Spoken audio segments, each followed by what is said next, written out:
A community coming together to remember the 9 victims who were killed in a deadly workplace shooting in Northern California. New video shows the suspect moments before the shooting and what may have helped save other workers' lives. From the border with Mexico to the border with Orange County, the plan to use public transit to connect neighborhoods across the county, how drivers could be footing part of that bill. And a new report putting a number on the lack of affordable housing in San Diego. What advocates are pushing for to close the gap. ABC 10 News at 11 starts now. ABC 10 News at 11 starts now.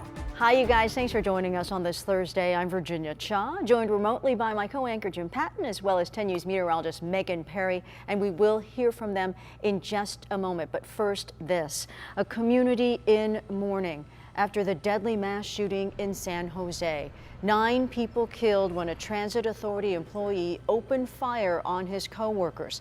Video shows the suspected shooter leaving his home, knowing authorities say it would be his last time. ABC's Aaron Katersky has the latest on that investigation.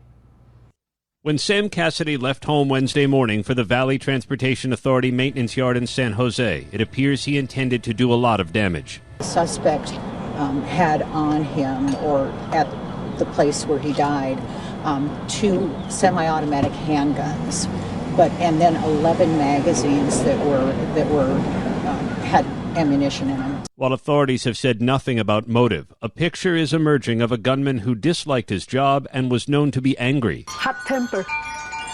He had a hot temper. And sometimes he could hide it. At his workplace, Cassidy opened fire in 2 buildings during shift change, seemingly choosing his targets, all men. I do know that he had a specific agenda and was targeting certain people. He walked by other people. He let other people live as he gunned down other people. Tonight there's a vigil in memory of the 9 deceased victims, including Taptajit Singh, a light rail train driver with 2 kids. We heard he chose the people to shot, but I don't know why they chose him. He has nothing to do with him. Police said explosive materials were found in the gunman's locker and at his home. The sheriff said she believes the gunman may have had a device to set fire to his home after he left. Authorities believe he had no intention to return. Aaron Katersky, ABC News, New York. The 9 victims killed in the shooting yesterday have been identified. Here is each of their names. This morning, family, friends, and officials held a moment of silence to reflect on their loss. Age 49, worked as a substation maintainer. I would like to ask that we all take a moment of silence for our fallen workers.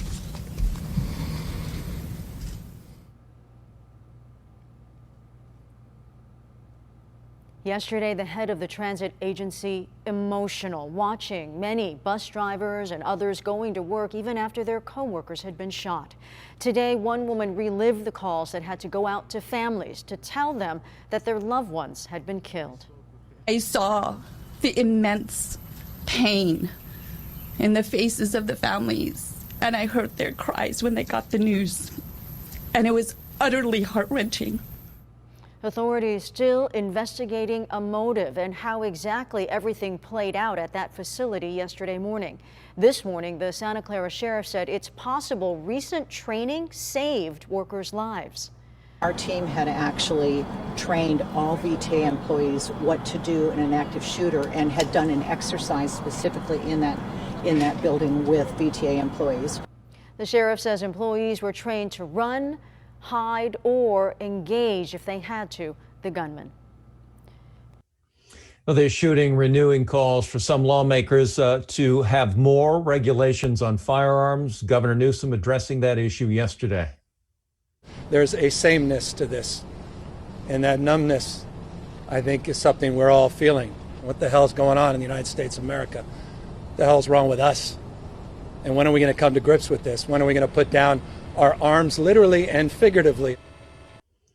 Now, Newsom introducing a proposal for tougher restrictions last month, and President Biden issuing more than a dozen executive orders addressing things like ghost guns.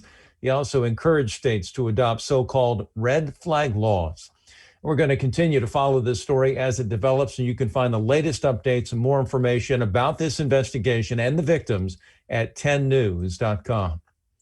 Well, reimagining San Diego's transportation system, new regional plan is being presented to the Sandag Board of Directors tomorrow.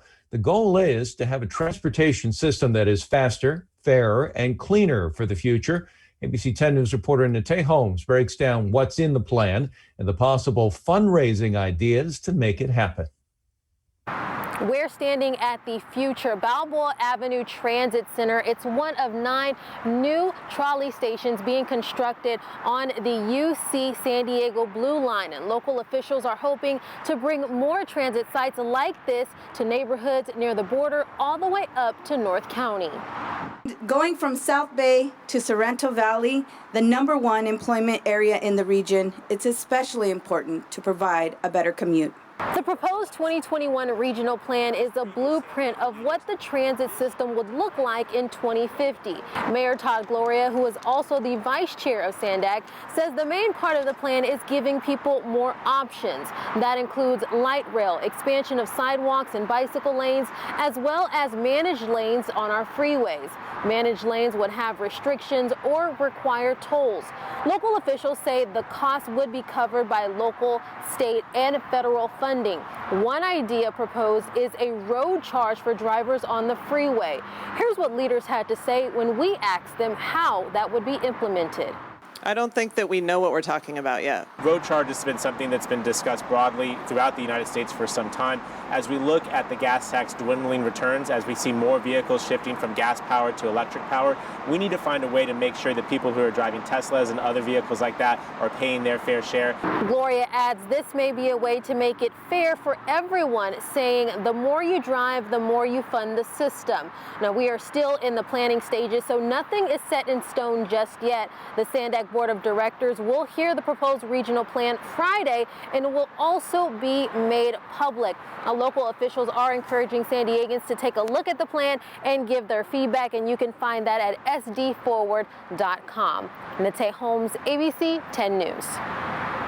Well, San Diego International Airport became a COVID-19 vaccination site this morning. The clinic set up in Terminal 2. The site is specifically serving airport employees, their families, USO personnel, military, as well as Convention Center and Tourism Authority employees. The county is administering Johnson & Johnson vaccine doses by reservation. The Pfizer vaccine is available for walk-ups. It runs until 3:30 this afternoon. Appointments can be made on the state's My Turn website. And CVS Health is offering prizes to those getting their vaccinations. Some of those prizes up for grabs, including a trip to the Super Bowl, a Bermuda vacation, and cash prizes. Store officials say they'll launch a sweepstakes next week with weekly drawings and more than 1,000 potential prizes for customers who get shots through the CVS or register for them. The announcement comes as the pace of vaccinations begins to lag nationally. Well, Ohio just naming the first winner of its $1 million lottery for those who have been vaccinated. And today, Governor Newsom is announcing a program in California to incentivize getting those shots. Well, the new report shows that there are more than 130,000 low-income families in San Diego that don't have access to affordable housing. ABC 10 News reporter Marie Cornell spoke to housing advocates about what needs to be done to bridge this gap. A new report from the San Diego Housing Federation shows 81% of low-income families are paying more than half of their income on housing costs. A statistic housing advocates fear will trend up as more big companies purchase housing developments. Folks come in, purchase the buildings, and then raise the rents to what the current market is. And so we've seen a huge loss of naturally affordable housing in San Diego. And that's why the San Diego Housing Federation is pushing for legislation that would help organizations like nonprofits in acquiring property, keeping rent at an affordable rate. They are also asking the state to pitch in $500 million to help with this effort. We have to solve this supply and demand issue. And the only way to do that is to build enough homes that are affordable for people here in San Diego to move into, and preserve the homes that we already have to make sure that they stay affordable. And if we do that, we can address homelessness, we can address low-income people not moving into affordable homes, and even hard-working people barely making it. Marie Cornell, ABC 10 News.